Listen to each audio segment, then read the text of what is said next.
you are just now joining us. That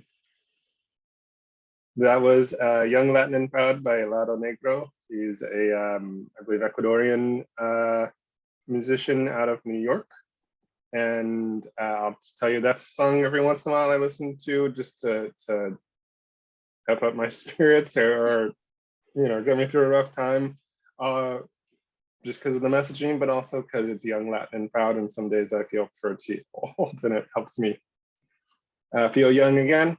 As I said earlier, I'm Tony Griego. I'm the chair of the Washington State Latino Leadership Network, one of our state's business resource groups. Noemi, thank you for putting up the presentation. Okay, so our agenda for today is we've already had the charla breakouts. Thank you for everybody who participated in those. There's a chance to meet in a smaller setting and make use of our time, but also give space to our partners over at Happen with their launch event. But now we're starting the quote unquote formal meeting.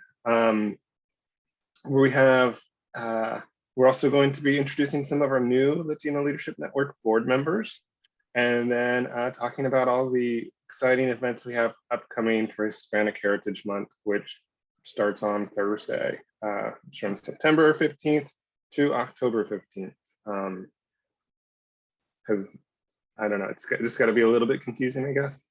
But really because of honoring the Independence Days of Latin American countries. Oh, and then we'll have announcements as well at the end at 4:50. Okay, I think we can move to the next slide. Okay, so we one of our goals is to make sure that we're capturing attendance at our general membership meetings and participation in general. That's something that we actually will be reporting out in our annual reports. Each business resource group is required to do an annual report. And talking about our events, participation levels, that sort of thing is part of that. And so it's really helpful if you can complete the attendance form. Unfortunately, Zoom is not the most accurate way to capture that information, even though we can pull the participation information. If you don't put your actual name or your agency, some of those pieces, it's hard for us to know who's coming to our events and what the participation level is like. Although I'm always excited to see the number down in the little from a Zoom menu. So you can, yeah, you can do the QR code, or Noemi's put a link in the chat.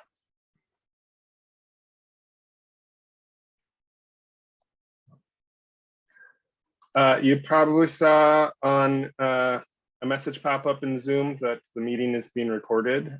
We share these meetings on YouTube. So, because honestly, there's a lot of great information I found myself going back and referring to with things like on interviewing or getting that next promotion, or just technical information on how to do project management. So please, unless you're speaking, make sure your microphone is on mute so we don't hear the dogs barking in the background or the kids as they come home from school. If you don't want to be recorded, please mute yourself and then turn your video off. Unfortunately, we don't have a way to just remove you from it. So that's our option for you. You can submit questions in the chat, and we'll be monitoring that. Again, though, we capture all of that because this is a state group, and so any of this is also meant to be available to the public. So if you have a sensitive question and you need help, you can also just flag us down, and then we can meet separately with you as well. Okay.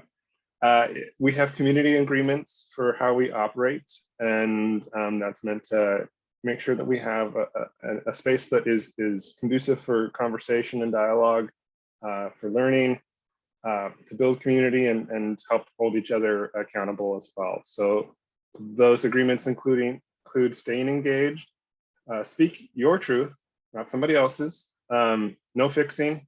Even though I have a lot of things to work on, you don't need to fix me. I'll work on doing that myself.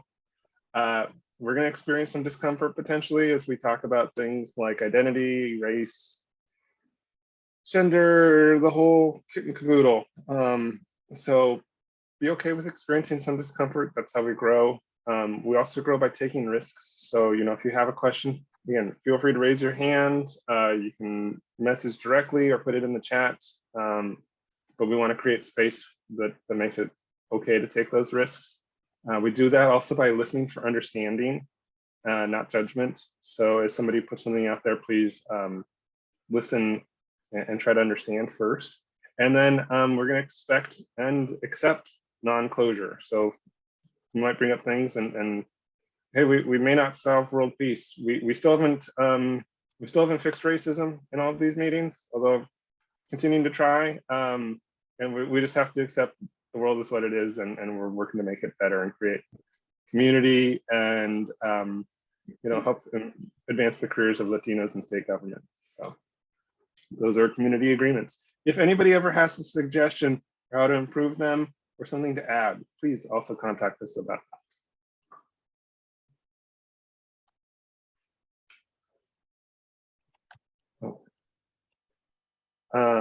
So a little bit about Latino Leadership Network, and also Monica, if I overstep and I start talking during one of your slides, go ahead and wave me down and I'll stop talking at that point, okay? Monica is our co-chair, so just giving her a hard time. So we are a business resource group that strives to provide Latinos and allies in state government a place to build community, to learn and grow, and to meet other Latino state employees. Our mission is through the power of connection to invest, inspire, and serve. And I want to let you know that I will use the term Latino probably quite a bit, but that is meant to be kind of an umbrella term, regardless of individual's identity. So if you use the term Latina, Latinx, Latine, Chicano, Hispanic, if you prefer to be called Colombian American, or however you want to be recognized, we try to honor that. And so please recognize that not saying Latino to be some sort of gendered verb or language. It's just, that was the name that was chosen previously. And so we're using that as a blanket term. And we really want to be inclusive of everybody, regardless of your identity or background.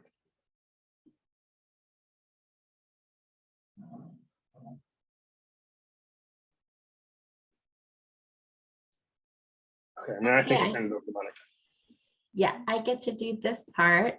This is the exciting part for me because we have expanded our board and we've included some new board members. It is my pleasure to introduce Diana Blair and Sedona Lisa. They are the new Events and Conferences Committee co-chairs. So they're going to co-lead the committee together, and they are actively accepting new members into their committee. So if you would like to join Events and Conferences Subcommittee, please feel free to reach out to either one of them. Diana is the Executive Assistant for the Chief Operating Officer at the Department of Natural Resources. She started working for Washington State in 2018 with the Department of Children, Youth, and Families. Before starting her career with the state, she worked at the Bill and Melinda Gates Foundation for 6 years as an executive assistant to the General Counsel and COO. So please take a moment to welcome Diana when you get a chance to see her in one of our breakout sessions in the future. Thank you for answering the call to co-lead Events and Conferences.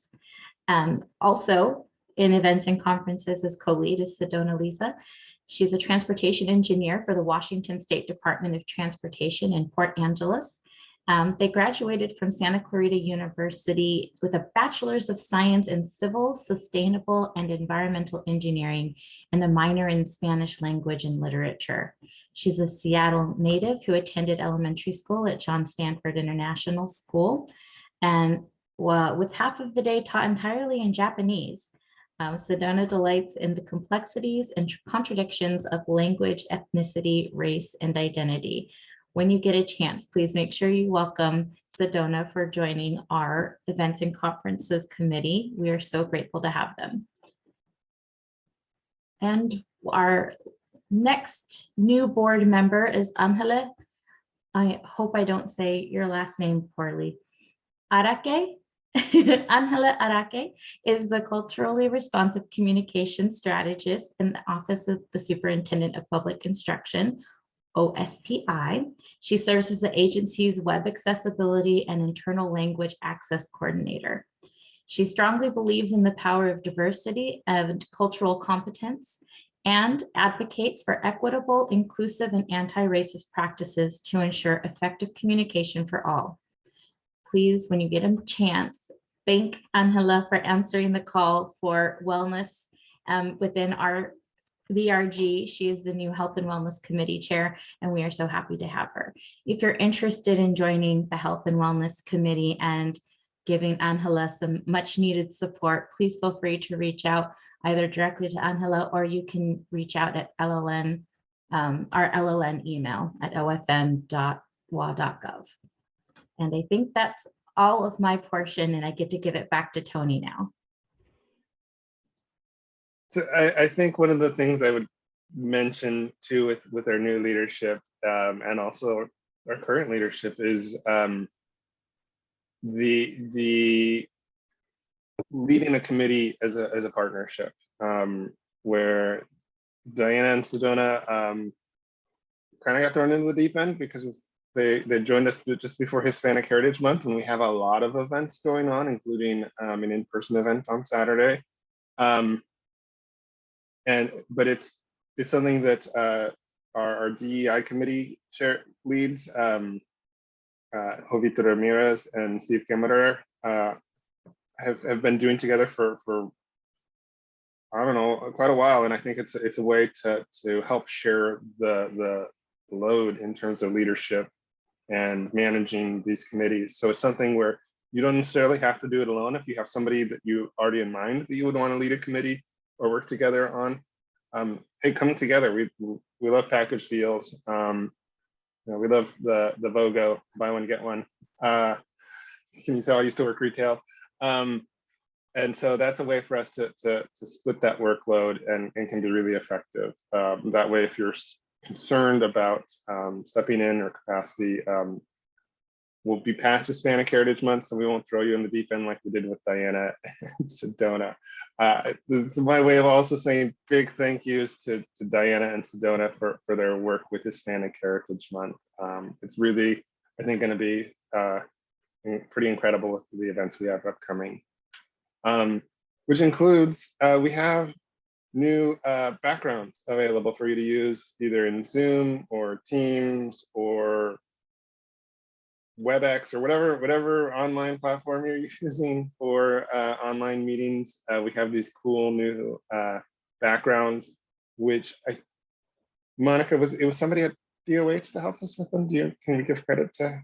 Yes, I would definitely love to give my thanks to the C4PA team at Department of Health for taking on this assignment. I do not have the technical ability to create such beautiful graphics, so I was really grateful that they were able to help us create this. I thought it was important for us to have our own backgrounds to share with our allies and within our communities, so please feel free to share them with others.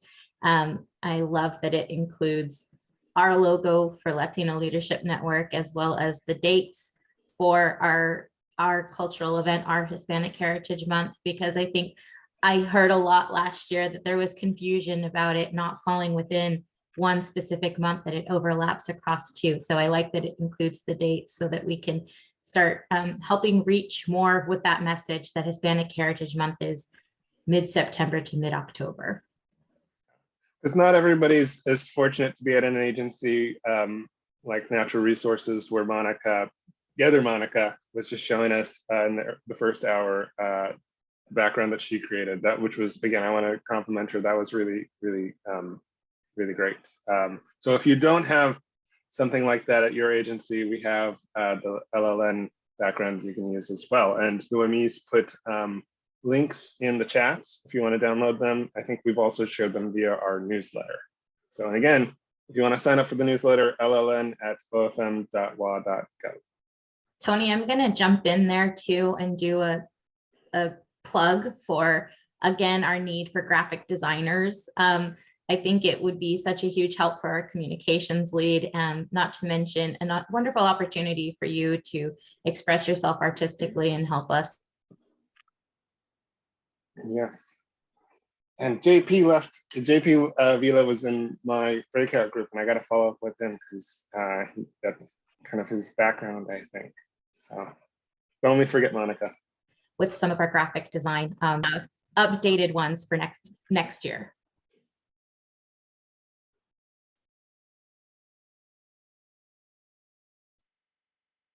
Okay, this is I'm still talking, right?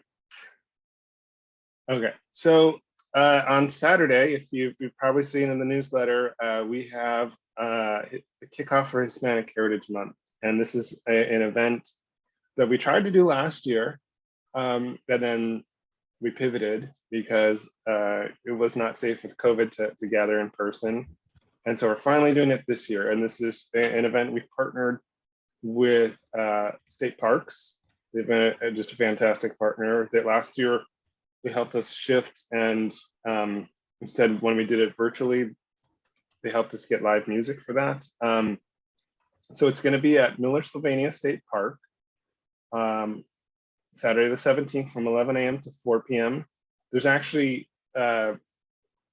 boating that starts prior to then. So there's water activities you can do. We're going to have Washington State Supreme Court's Chief Justice Stephen Gonzalez as our keynote speaker, speaking at about 11. And then there'll be live music. We have two different music groups, Anjali Silva and Sabor, and Tria Guadalavin. And then there's going to be dance lessons as well. We have an instructor doing some dance lessons, and then I believe we're also doing some loteria. We did that last year in December for our general membership meeting. I think we've got somebody else to do the announcing, so you don't have to hear my struggling Spanish with the group. And then at the end, we will have a guided hike. There's about a mile and a half trail the group will be doing. And yeah, we'll have food samples. So we have a limited budget, so we're trying to do as much as we can with that budget to provide, I believe we've got tamales, pupusas, empanadas, and alfredores. There you go. Okay. Yes. So pupusas. Yeah. So if we could, we would have just a huge feast for everybody. But again, we have we're making the most of our budget to provide food for folks. And yeah, we've had registration open. So if you've previously registered, we also sent a confirmation email. If you could please confirm if you're going to make it or not, that would also be helpful for our registration and attendance numbers. I want to, again, huge compliments and recognition to Diana for her stepping in and taking this all on. I also want to say thank you to Vanessa Rojas, who is our membership and outreach chair. She has done a lot of work with Monica and the team to make this all happen. And then also, again, huge thank you to state parks for coordinating all of this and being such great partners to work with. They really have done a lot to try and build an event that should be engaging and fun, and help us explore Miller Sylvania, a great state park. There will also be, besides our food samples, there will also be the snack house or snack shack. So you can purchase food there, which Monica's told me they have ice cream, so that's on my to-do list. Plus, I believe there's the tap house, which is a separate location that has food and beverages, including adult beverages. So yeah, really excited. Any questions or anything to add from the group that I've missed? Forgot. There's a lot going on with this. Event planning is not my strong suit. So again, thank you to the team. I think you're doing great. But I will also remind and caution everybody, let's not rely on the food service vendors at the park. Please feel free to bring your own picnic foods and beverages and picnic blankets and camping chairs or whatever will make being out in the wilderness a little more comforting for you and your family. The samples are going to be a great way to connect with something that we might miss from our childhood or our heritage. But as Alfie mentioned in the chat, it's not a meal. So if you're going to be hungry while you're out there, please feel free to bring your ice chest with your snacks and foods with you. Okay. Oh, and then we also have other sponsors I should mention, Department of Veterans Affairs, the Liquor and Cannabis Board, and then Washington State Employees Credit Union they've actually provided sponsorship for all the business resource groups, which has been great as well. So.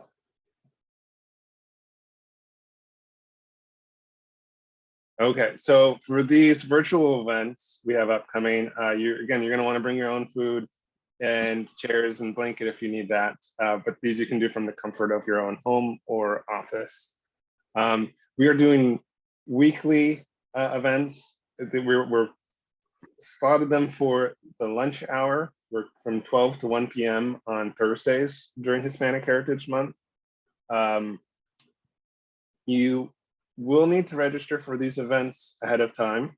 And that way we can send you a separate link, Zoom link for each of them. Noemi has posted the registration information in the chat. And again, it's in the newsletter. Sign up for the newsletter if you haven't. So we have our first event is Lenguaje en Latinidad. And that will be a conversation talking about well, let's face it, Latinos are like a whole hemisphere if we're talking north and south. So there's a lot of different identities and languages spoken in that, and so the first event will be discussing that. Sedona gave me kind of a preview, and I think it's going to be really interesting and an opportunity for a lot of us to talk about our own personal backgrounds and experiences, whether we come from, here in the States, to Mexico or Colombia or Argentina, all of those different places we come with different experiences and perspectives. So that'll be the first event. The second event. Oh, did somebody have a question? Okay, I'll keep going then. Our second event is going to be a conversation with Maestro Arguin. Alfredo Arguin is a Mexican-American painter from the Pacific Northwest. And he's going to be coming and talking to us about his art, his inspiration, career highlights. And it's an opportunity to hear from him.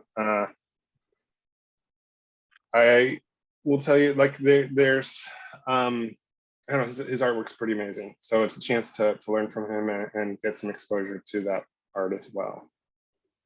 And thank you, Jovita Ramirez has helped set that up. And I want to say thank you to her, to the group as well.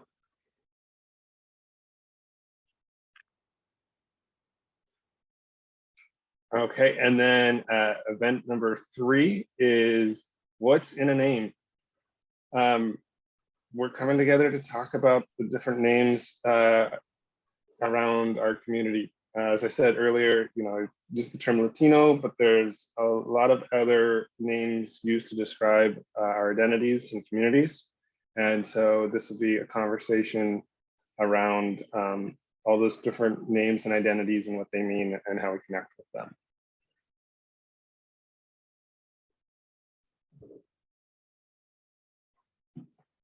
Okay, and then event number 4, this one's also pretty exciting. And again, I want to say thank you to Jovita. 50 years of Bailadores de Bronce. They are a local dance group, folk dance, and they've been around for 50 years. It's a traditional Mexican dance group. And so this year we're trying to feature more things around culture with Hispanic heritage. And so this is, I think, a really neat opportunity to see them and to talk and learn about the group. They do performances throughout the region, so it's an opportunity to learn a little bit about them, and then you could hopefully go see them live at some point if they have an event near you. I'm excited. I grew up with a mom and sister who did jazz, tap, and other types of dance. So while I can't dance very well, I'm excited. I have always appreciation for dance, so I'm excited for this one.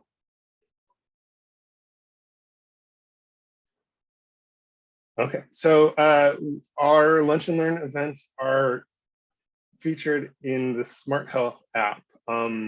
For those of you that are unaware, Smart Health is an opportunity for you to save on your future health expenses and our health benefits. And there's a lot of different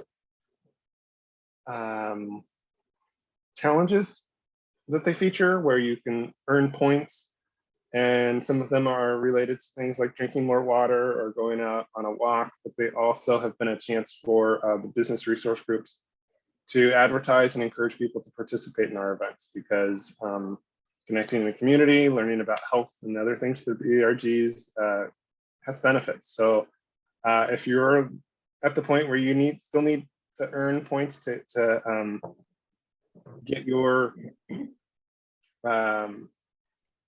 benefits savings, I don't know the word off the top of my head, but save you money, this is a great way for you to earn points, and just by doing our events. Again, Noemi's put the link in the chat, so you can go through and register all of that. So I encourage you, just for your own personal savings, it's a good way to save a little bit of money.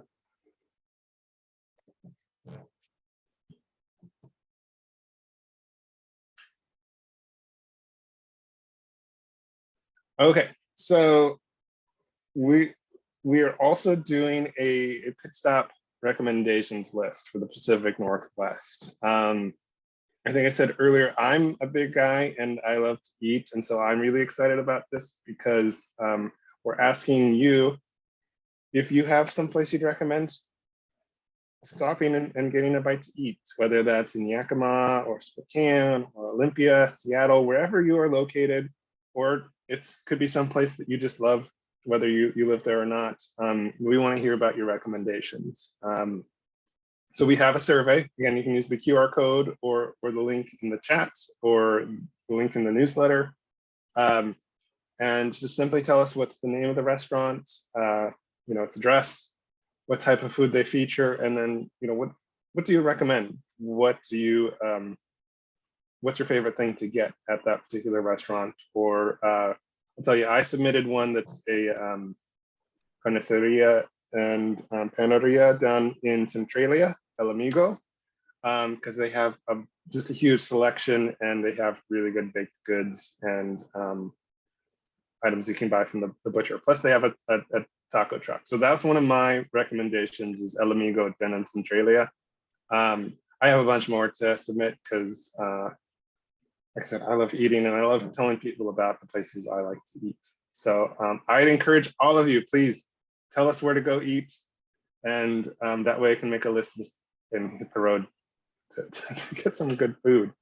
So yeah, so this is a new one for us this year. So it's exciting to do something new. I see Steve's got his hand up. I want to.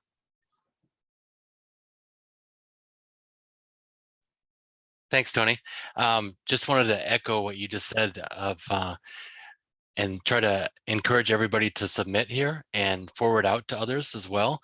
Part of the aim of this, we're going to digitally print and share the survey results afterwards to make it easier for everybody if you're traveling somewhere. So for example, I've been in Spokane for 6 months now. There's a place, if I'm speaking of Mexican food, I can think of 2 places here in town. Okay, but imagine being able to travel around to all different areas of the state and knowing recommendations that you can count on and you can trust. So I just want to encourage everybody to submit and to forward it on as well. Thanks, Tony. Excellent. Yeah, thank you. That's Steve Camerer. He's our one of our DEI committee leads. And so to tell you too, we've provided boxes that you can check for cuisine types featured, or you know, which area it's from. So we tried to break it down. So if you know you have a Salvadoran restaurant you want to feature, you can check that box. We tried to break it out into different groups. If we miss something, we also provided an other. So if it's a really specific area, we might want to check that. Like one of the ones I'm going to submit is La Tarasca, which is again down in Centralia, which is more, I believe, Oaxacan specific. So it's a specific type of Mexican food. Steve says no one better put down McDonald's. Yeah, or Taco Bell. No Taco Bell. Even though I eat both of those places. So.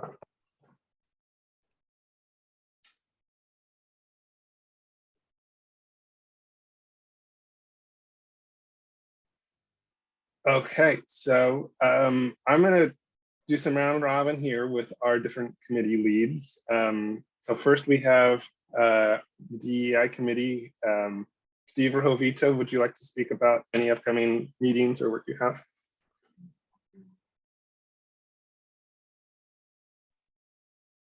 Jovita, you want me to do it, or we haven't heard your voice today? You can go ahead and do it. Oh, come on. All right. Want to welcome anybody and everybody that wants to come to and join our DEI group, Diversity, Equity, Inclusion. We also speak in the group a lot of DEIB, belonging, but that's not in our title. As we say here, we meet the second Thursday of every month at 3 p.m. So that means the next one is October 13th at 3 p.m. We are focused on a couple areas right now. 1, building out resources, and 2, putting on events. We've kind of spoken about looking to BRGs, agencies looking to BRGs as SMEs and best practices, and we also have a best practices committee. But come join us, come talk with us through these things, come help us develop these items and help. I think it can only help expand statewide knowledge as BRG participantship grows, and it will further the work of our BRG work, our anti-racist work, and everyone will prosper. So thank you. So I'll go next. We'll also just say, hey, if you're interested in learning more about DEI, I think the DEI committee provides a great space for that and resources. I attend when I can, but I've been pretty busy lately, so I haven't been able to make them lately. Which also gives me a segue to say, hey, I was previously leading the best practices committee, and now as chair, I really don't have capacity to be doing that on a regular basis. So I'm looking for, if you're looking for an opportunity to take on some leadership or interested in learning more about the best practices committee and you know what the group could do, or if you have a vision for it, please reach out to us, because that's an area where we would love to have more resources and some more activity. It's something I'll tell you that there is a group of folks from the different business resource groups looking at developing some resources and guidance around treatment, recruitment, and handling of employees with around language bias. And that includes things like you know, folks who English is a second language, who have accents, and how we could reduce bias in helping those in working with those employees or recruiting for them. And that could be an opportunity if you're interested in doing best practices work or having an impact on your fellow state employees, and also working with the other business resource groups. So that's kind of what we've had going on while I haven't been able to get the group together.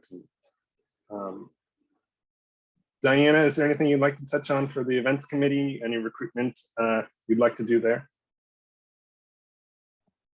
I think you've covered it all, but definitely we encourage new committee members and future events. We always need volunteers. If you can't be on the committee, volunteering to chair some of the events. So if you want to just be a volunteer, let us know. If you want to be an actual committee member for future meetings in 2023, as we put together a more comprehensive plan for next year, we definitely need committee members and volunteers when we actually get these events going. Thank you. Yeah.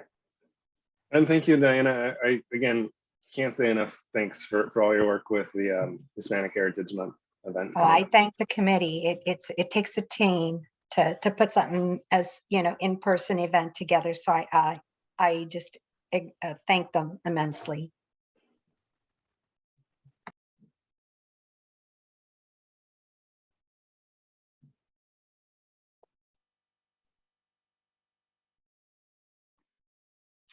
Tony, should we perhaps have Angela talk about some of the interest that she has? I know I'm putting Angela on the spot because she just started, she doesn't have a committee, but just in case. And of course, Angela, if you would prefer to speak at a different tone, you don't have to speak now. Thank you, Naomi. Yes, I have connectivity issues, so I'm not going to have my camera on, but I've been thinking about focusing on activities as running and meditation to support our Latinx community to balance their life through health and wellness activities, as I said. And I'm working on a plan that I will share soon with all of you.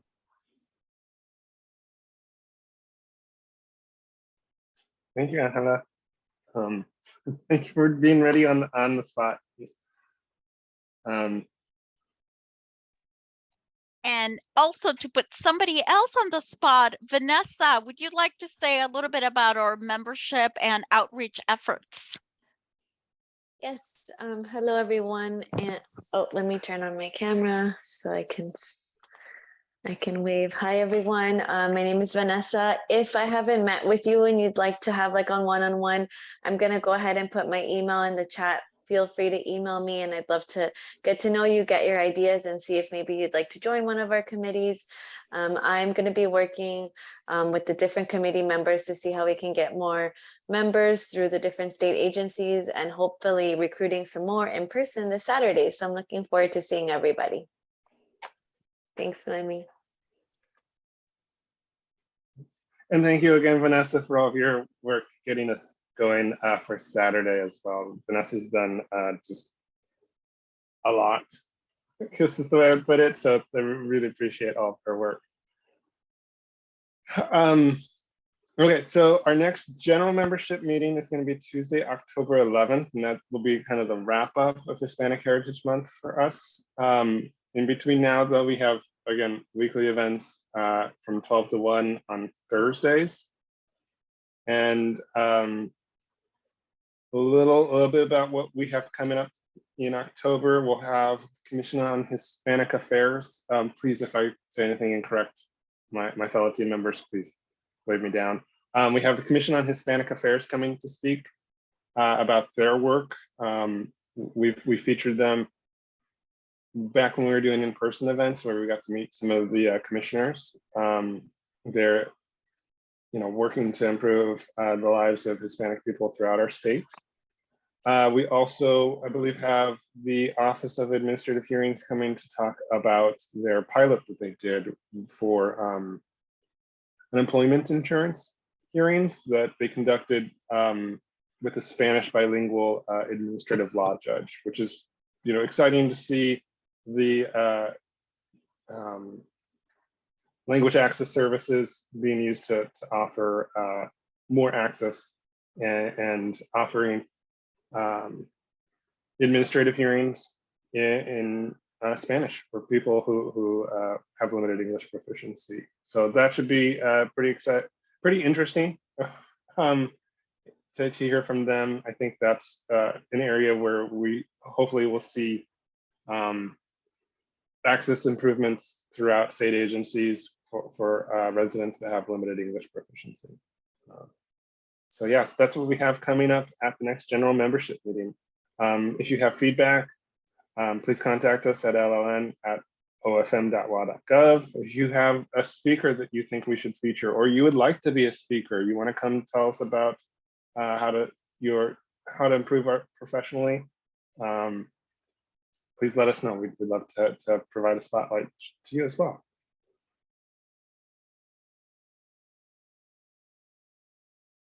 I think that's it. Is there anything that I missed?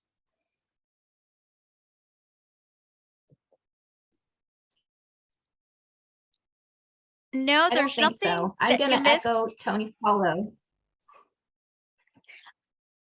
Go ahead, Noemi. I was just going to say two things.